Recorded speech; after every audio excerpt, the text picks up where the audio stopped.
possui uma reserva vamos dizer, de grande tamanho. E o que acontece? Às vezes, a gente vê que os produtores tendem a preservar essas áreas de reserva, essas RPPNs que muitos têm também, e às vezes você tem um acúmulo de matéria seca no decorrer dos anos, né? Existe uma técnica especial, alguma técnica que pode ser adotado, porque os estudos que a gente tem é que passado uma determinada quantidade de tempo, o acúmulo de matéria seca, ele pode atingir, ao pegar fogo, pode atingir as copas das árvores, né? E aí é onde que realmente temos o prejuízo ambiental. E, por outro lado, sabe-se que, às vezes, se adotar uma queimada preventiva para que evite esse acúmulo de matéria seca, onde o nosso bioma cerrado, as nossas espécies, as nossas árvores, têm uma certa capacidade de suportar o fogo, algumas sementes necessitam até do fogo para queima de dormência, mas nesses casos de reserva legal, de APP, de RPPN, existe alguma técnica para aquele produtor que às vezes está lá 4, 5 anos sem nem ter nenhuma queimada e está com alto risco por um acúmulo de matéria seca, para ele evitar que essa queimada, ao pegar, realmente tenha um dano ambiental?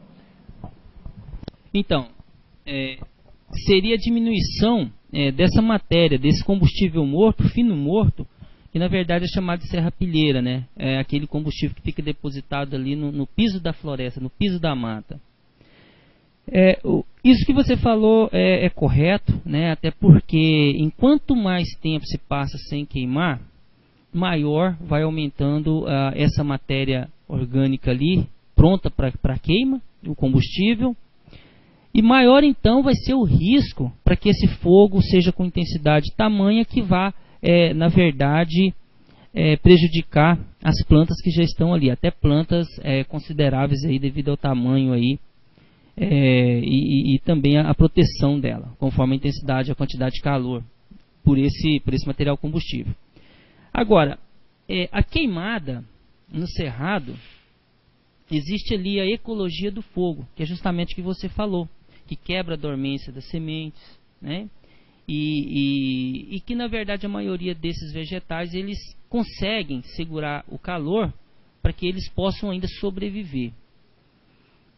Qual que seria a importância? Se nós fôssemos lá e colocássemos fogo nessa floresta, não pensou assim, não, tem 3, 4 anos sem queimar, a quantidade de combustível está alta, então eu vou colocar fogo para dar uma diminuída. Se eu fizer isso, eu estou fazendo também igual qualquer pessoa incendiária aí que coloca fogo na margem da rodovia, que vai lá e coloca fogo numa pastagem. Como que se daria esse processo? Seria de forma natural. Então, a partir do momento que houve aquela queima natural, que normalmente pode ser um fogo proveniente de um raio, né? O que nós iríamos fazer? Constatou que essa queimada foi causada por um raio, ou seja, foi uma causa natural. A partir daí você vai monitorar esse fogo dentro dessa reserva, de forma a ver o que ele vai queimar, e evita com que esse fogo passe para as pastagens, ou para as lavouras que estejam ali em volta, ou a palhada. Então você vai simplesmente monitorar, a partir do momento que foi feito o quê?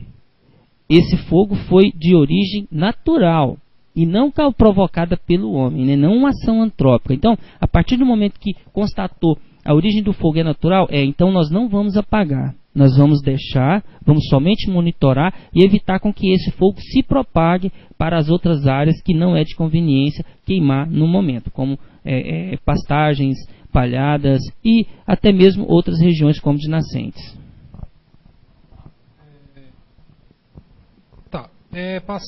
Saindo um pouco agora das medidas preventivas, vamos partir agora para o pressuposto que o fogo pegou. Começou, o proprietário está lá com as chamas em sua propriedade. Qual a orientação que o bombeiro tem a fazer nesse momento em que ele está realmente numa situação crítica, está com fogo em sua propriedade? Qual a orientação que o bombeiro tem a repassar nessa situação? Então, normalmente tem grande propriedade, a maioria das propriedades rurais, elas são distantes dos centros urbanos, né? Ali de 10, 20, 30 quilômetros, aí até mais. Em regiões isso aí é até mais distante. o que demoraria muito um tempo-resposta por parte do Corpo de Bombeiros, devido à mobilização e também o fato de chegar até o local onde está pegando fogo. É importante para que esse produtor rural, é importante para que o dono ali da fazenda, ele mantenha a sua equipe treinada. Para isso, ele pode solicitar ao Corpo de Bombeiros um treinamento para os seus funcionários, de forma a eles atenderem rapidamente, com técnica e também até com tática específicas para combate a incêndio florestal. Então, se o produtor rural ele tiver ali o seu pessoal treinado e capacitado para agir de imediato, dando a primeira resposta à emergência, com certeza, até o bombeiro chegar, muitas linhas de fogo já foram combatidas e na maioria das vezes o bombeiro vai chegar, vão trabalhar em conjunto, vão conseguir maior êxito e mais rapidamente nessas ações e vai registrar a ocorrência dele, para que caso haja algum seguro ali naquela área, o produtor também poder solicitar o seguro daquilo que foi perdido. Agora, é importante que os funcionários da propriedade rural sejam treinados e que o produtor rural também ele tenha ali, a pronto emprego, alguns equipamentos como abafadores, como pinga-fogo, como as grades, os tratores e alguns pulverizadores. Claro, quem tem a condição de se ter isso na fazenda, né? Agora, caso contrário, ou ele solicita ali a pronto emprego um vizinho mais próximo, ali um pessoal capacitado, reúnam-se ali, o bombeiro vai 2, 3, 4 propriedades rurais, dependendo do número de funcionários, o bombeiro faz o treinamento para essas brigadas, então eles podem dar essa primeira resposta à emergência. Estamos recebendo algumas perguntas dos participantes no chat.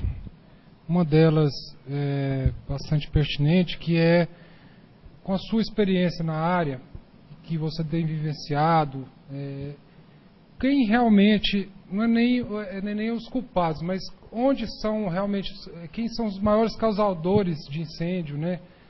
Onde que está se ocorrendo esses incêndios, porque a Federação da Agricultura recentemente verificou algumas imagens satélites pelo INPE e verificamos que boa parte dos incêndios que tem causado, eles surgem das margens das rodovias ou das periferias da cidade para dentro das propriedades. Então, a nossa pergunta é nesse sentido. Onde estão as principais causas desses incêndios? Quem são os principais causadores realmente desses incêndios? Olha, como você bem certo disse, isso é verdade. Isso pode ser constatado nas nossas estatísticas. E pelas nossas andanças aí a gente pode perceber isso daí, que a maioria dos focos de incêndio eles iniciam nos centros urbanos, eles iniciam nas margens das rodovias.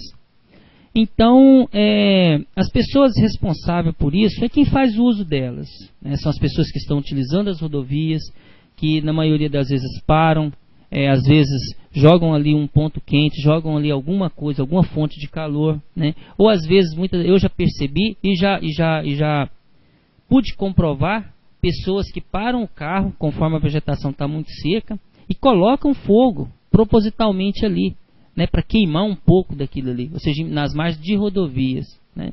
Acontece de ter pessoas de pararem o carro nas margens da rodovia, atravessar o acero feito e colocar fogo na pastagem ou ali na vegetação mais próxima. Então isso existe sim. Então as principais pessoas responsáveis por essa quantidade de queimada são essas pessoas que estão utilizando ali a própria rodovia, né? E principalmente as pessoas ali da periferia da cidade que colocam fogo ali no montinho de cisco que varre ali do quintal, e o vento bate naquilo ali, leva para o lote baldio e começa a passar de um lugar para o outro e vai virando aquela linha de fogo que nessa época do ano nós temos exemplo aí já de cerca de 30, 40 quilômetros de linha de fogo, em virtude de um ponto só quente que havia no início, né? Então, os principais responsáveis são os usuários mesmo das rodovias.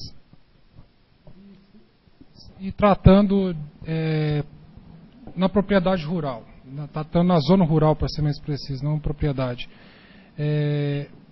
o bombeiro tem visto um alto índice por parte dos proprietários rurais, e nessa prática de queimada eles têm provocado realmente, porque a gente mostrou aqui inicialmente que realmente tem sido realmente uma vítima das queimadas, mas existem também, às vezes, alguns casos daqueles proprietários que usam a técnica da queimada.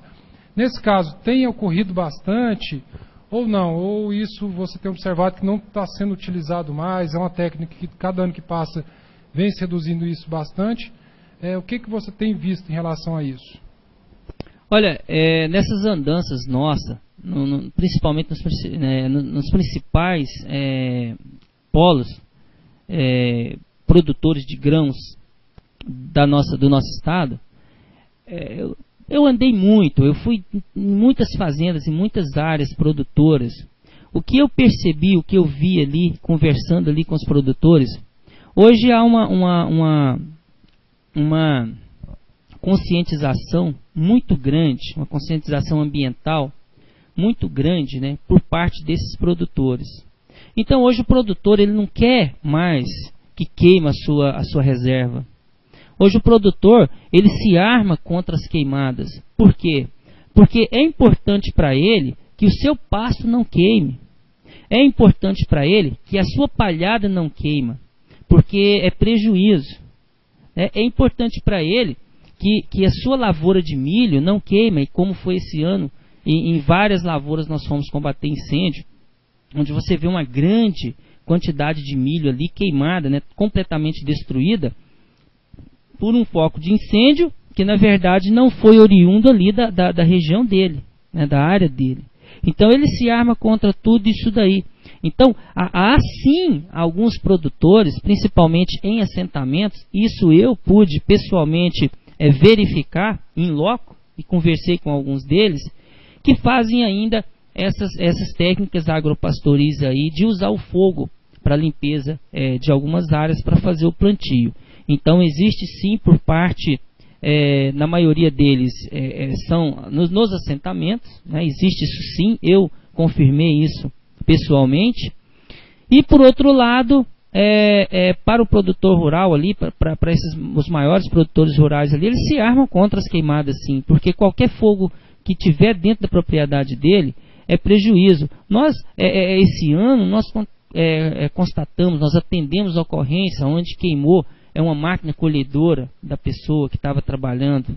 Nós tivemos aí tratores queimados esse ano, né? Então, o produtor rural hoje, quem é dono desse bem, ele não quer que isso aconteça, né?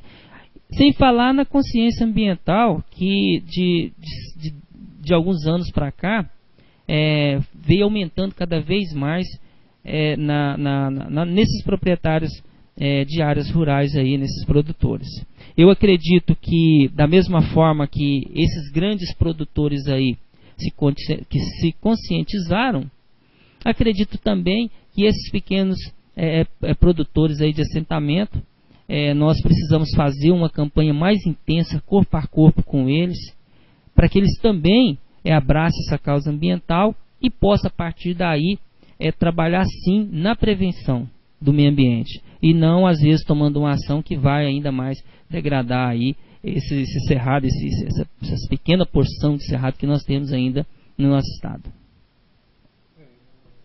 Pela resposta à pergunta, acredito que tem respondido algumas perguntas de alguns participantes e tem mostrado realmente que o que a gente realmente esperava, um trabalho que a federação tem feito, que a gente iniciou também com o Corpo de Bombeiro há 5 anos atrás, que é essa conscientização e orientar o produtor que realmente não se utiliza mais técnica, e pela sua experiência, o que foi dito aqui, mostra que realmente o produtor está consciente, cada vez mais consciente, que tem, pelo contrário, ele tenha preocupado em preservar aquela área para evitar realmente maiores prejuízos, né?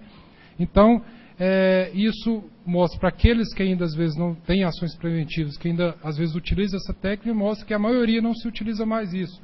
Então, mais uma vez, recomendamos evitar esse tipo de técnica, apesar de não estar sendo utilizado isso. O próprio IBAMA, já com os números mostrados pelo IBAMA, mostra que a licença para queimada, cada dia que passa, cada ano que passa, ela é menor, né? A procura por esse tipo de licença está cada vez menor. Então, novamente reforçamos essa preocupação do setor em relação aos incêndios, porque realmente os produtores rurais estão sendo vítimas desses incêndios. E nesse sentido, existe também um outro lado, Major, que é o seguinte: o órgão ambiental, às vezes, por cumprir a lei, ele tem que cumprir a lei, e ele acaba, às vezes, até multando as propriedades rurais. Então, além do ônus de reparar o dano, além de